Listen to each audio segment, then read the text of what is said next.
Hi YouTube, welcome back to my channel. Day 20 of Advent. We're getting towards the end now.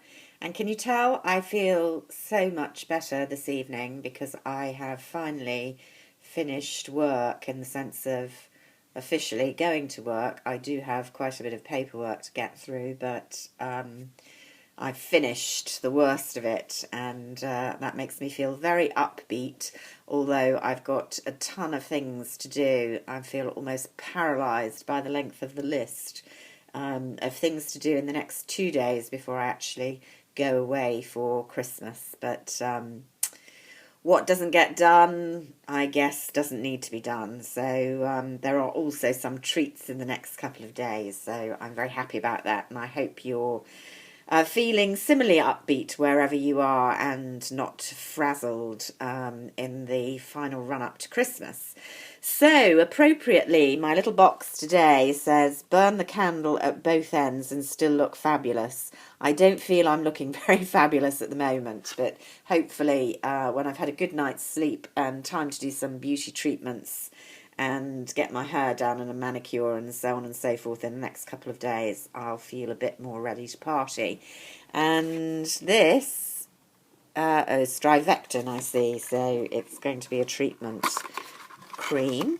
Strivectin was the kind of next big thing quite a long while ago now. I can remember buying it, having been very excited by all the reports that it was the greatest thing since sliced bread, and I had the kind of all-over skin cream, the first one, and I didn't really feel it did anything all that great, and it didn't smell very nice either. This appears to be an eye concentrate for wrinkles around the eyes. I won't say I haven't got any lines around my eyes. I definitely have, but they don't really bother me too much. What bothers me far more is the bags and the dark circles, the discoloration, which seems to get worse every year. That's my real issue around the eyes. But yeah, maybe this one won't be one for me to use, but it's certainly quite a nice sized sample. I do find eye products last for ages with me, partly because I forget to put them on every single night, whereas I do always cleanse and put a facial moisturiser on, but neck and eye, which you are supposed to moisturise separately, I'm afraid often just get a bit of a rub with the overall cream I'm using, as long as it isn't a AHA or something like that. Anyway, that's today's little offering.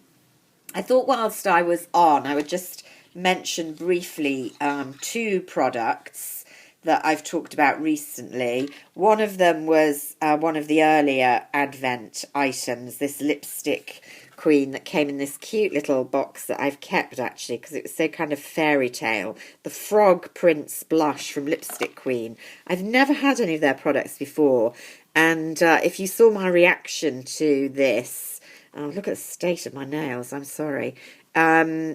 Looks as if I've been gardening, and I really haven't. I've actually just been washing up, which is not very good. I was a bit taken aback when I saw the green, although you can see now that I'm using it, once the heat of your skin is on it, it does turn red. And it's actually a very effective blush. I have been using it quite a bit. Because it's this kind of soft jelly-like texture, I thought it possibly wouldn't last very well, but it's definitely like a cheek stain. It doesn't work so well on my lips, although some of you mentioned that you use it on your lips. But I really like it for quite a natural look on the cheeks, so I'm definitely enjoying that a lot, and it's not something I would have dreamt of buying myself. It seems so gimmicky, but as I say, I quite like it. And the other thing I thought I should mention in fairness is the Mariah Carey MAC. I did a separate video on my haul of these items, and I swatched the iQuad, and the swatches on the back of my hand were very unimpressive. The quality seemed horrible. There was particularly a lot of fallout from this one, and these just looked very faint. Now, I will say that since I've used it on my eyes, it performs a lot better on the eyes than I expected, having swatched it on the hands, which I don't think I've ever really experienced before. I've had things that have swatched quite well on my hand and then not performed well on the eye, but never the other way round. Yeah, I won't say these are absolutely brilliant. They're not up there with the quality of Tom Ford or even Chanel, but they're not bad. There is a bit of fallout from this one, but not nearly as bad as I thought. And these two, which were so faint, actually perform quite well for a very kind of muted, everyday eye look. So I did feel I kind of dissed Mac a little unfairly by being so robust about the lack of quality in these shadows, because actually, for reasons I don't quite understand, they work much, much better on the eye than they did on my hand. Still not, top quality, but perfectly acceptable for the price and as part of that range. So I thought I'd just mention that. Until tomorrow, bye for now.